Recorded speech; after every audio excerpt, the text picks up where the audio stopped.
Okay, I'm going to request their group leader called tugenda kuwagira tukoye gavumenti y'abamusibira mu ggwa tuli bavubuka bato naye batuyisizanga embwa tetufunye ate bo bafunye bo beesigaliza mu buyinza tebeetaaga muntu yenna ayina kyaboogerako.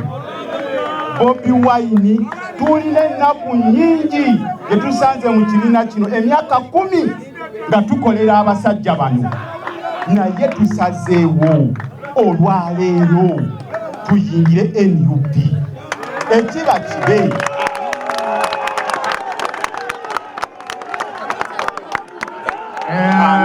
Sorry. Omukulu nga tonnampaka ogenda kugenda ku motoka yange wali eyo yange siya NRM ojambululeko ebipande byabwe oteekeko ebibyo olwaleero. People power. Our power. Okay, ngenda kusaba emotoka esembere. Jango girete esembere wane mabega. Nga ne t-shirt we bazijjamu eza NRM nga bazikwasa. Tugenda bafulira t-shirt ezaffe. Kibadde kinjokya n'okunjokya. Kwata.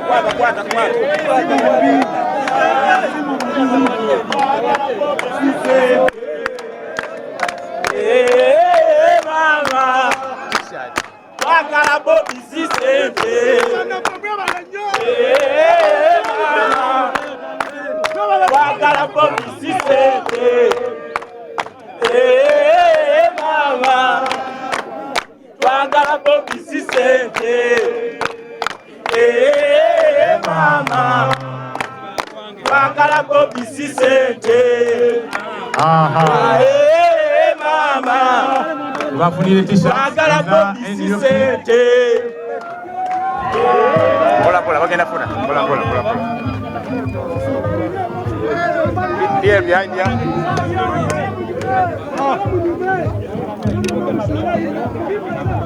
Team leader soko mwete t-shirt.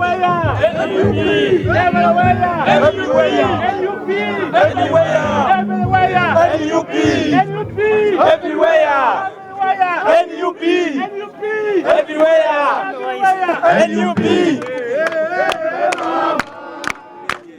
Twagala Bobi Sisente. Mama. Twagala Bobi Sisente.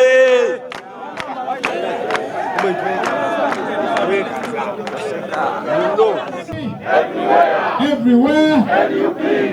Banaffe bantu bakubire mu ngalo n'obululu as we welcome them into the National Unity Platform. Honorable Honorable twamumanyirire Your Excellency neyanziza nnyo okunyaniriza wano. Nina ensonga bbiri zokka ezinjoiningisiza People Power NUP. Esooka omusindo ogukulaakulanya rights z'omukyala kubanga ndi mulwanyirizi w'eddembe ly'abakyala. Twebaza nnyo okuteeka omukyala ku ntikko. Ekyo nkikiririzaamu nnyo wano era nzikiriza nti bwe naatuuka wano nja kusobola okulwanirira omukyala bwe njagala okulwanirira tutuukeyo ffenna abakyala abalwa tugambe nti People Power, our power, People Power. Mukama atuwenye ekisa nga tuli wano. Mama Solo mundabiranga nnyo nakano banange mukakwate. Nnyo obayozaayoza naddala abavubuka ba Uganda mwalaze machuwa.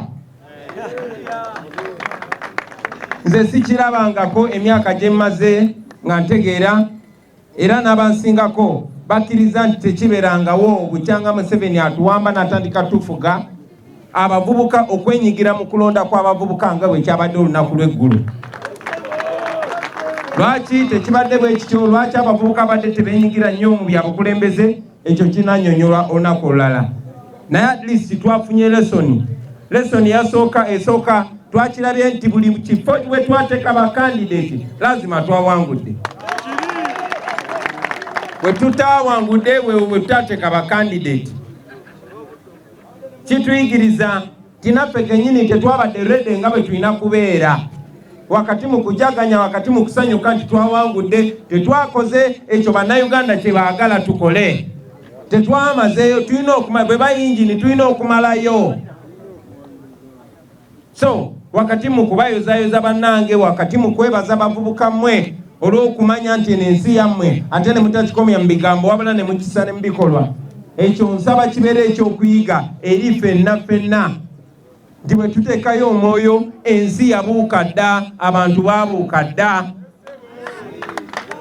nammwe bakulembeze bannaffe ndowooza mukirabe nti abantu betukulembera tebatusookayo dda kale nno kituyigirize kyatukoze bulungi nnyo eyabaddewo map nekyatulaze nti bwe tunaasobola okusawo bakandidati buli kifo kyetugenda okusaako bakandidati mugenda kiwangula tugenda kiwangula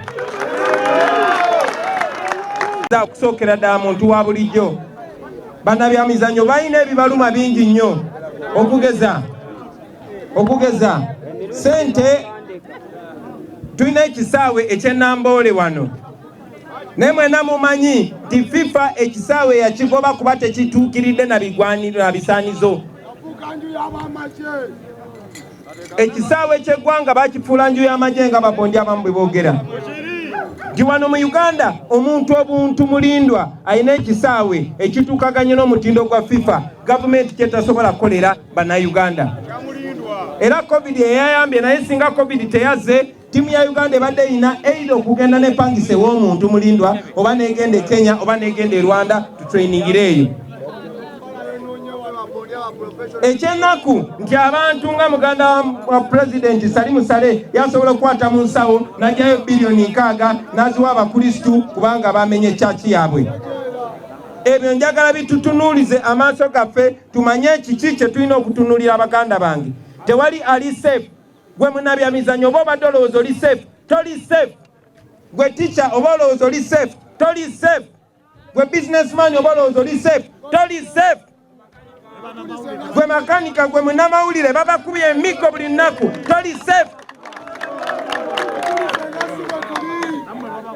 luno olutalo lwaffe ffenna Abannayuganda tulina okukyusa bino baganda bange kubanga bwe tuba tetukikyusizza tugenda kuba tulina obuzibu bw'amaanyi nnyo baganda bange njagala okumaliriza neera nga mbeebaza sijanga kwedikota bate sijanga ule sanga oli busy sijja kola bya kenzo omusiko sanga ole kaba nosa nesa nsekola bakola nange respect really bad today Mr President blessed njagala okwebaza muganda waffe Dr. Bitone onono si mupya mweno struggle Nicholas ze bikonde mbizanye mu buli struggle mbizanye wano timu y'eggwanga njimazeeko emyaka 5 fe batamye mukisa batugobayo ku timu y'eggwanga na police kochi kajo bakimanyi nze bangobayo lugogo na police ku bantu abali bagenda Australia mu 2018 fe twali mu Kupa tumaze emyezi eki bwe natuuke lugogo bangobayo bugobi ne banga goliwa KBC vano ogende bino birwanje bine bidali byennina babimpadde nesina kyenfunye mbikonde okujja okunsasula okunsiba bamawo tukozesa ne batusiba katwalabya amazima watuufu wegali nga mukulu wafazze obudde buno wabazze ng'agenda kutula kwa president alina emyaka 38 nze emyaka 33 gye nnina gyonna gimaze mu kubonaabona bino ebiwundu bye mulaba bino nsasage yaabo basajja tebatukozesa bukozesa tulina biso ku mibiri babokisa be mulaba bonna bonna abakola ekibuga Kampala mu division 5 buli abadde okumbi kasawulidde omulanga nti komanda wammwe agenze Wakyagulanyi Ssentamu next president bonna basitukidde mu bonna mbalaba nange bonna abya amazima gye gali n'ensituka ne baganda bange bonna kubaffe gye tubifunyeemu tetulina gye tufunye emyaka gye tulina tugimaze mu kubonaabona nga bageto youth kyekyo neyanziza nnyo omukulembeze. Nze Talame Sharif era ndi musomesa. Ensonga lwaki njoyininze National Unity Platform lwansonga nti tugenza okulanga gavumenti yo esazeewo okutwerabira omusomesa tumanyi yakola dokita, omusomesa yakola engineer, omusomesa yakola abantu bonna abamanyi mu ggwanga. Naye omusomesa yateekebwa mu ttuluba eya people who are non-essential. Ekyo kitukoze bubi nnyo, abasomesa bali mu kaseera kazibu nnyo. Twegayi tusaba gavumenti eggulewo amasomero olw'ensonga otunulira owa saaluuni aggulawo ate waba handling abantu be akwata mu soft parts oyo n'omukkiriza naggulawo. Abantu mu kikuubo batambula nga bwe batambula abo nabo, naye amasomero n'ogaana gaggula ate naddala abasomesa ba private ne babeera nga bali mu kaseera akazibu ennyo. Bo aba gavumenti bafuna omusaala, nabo mu private bali mu kaseera kazibu nnyo, gavumenti tefuddeeyo. Sente egamba yazitadde mu microfinance support center bagende beewole, yaziretanga za relief.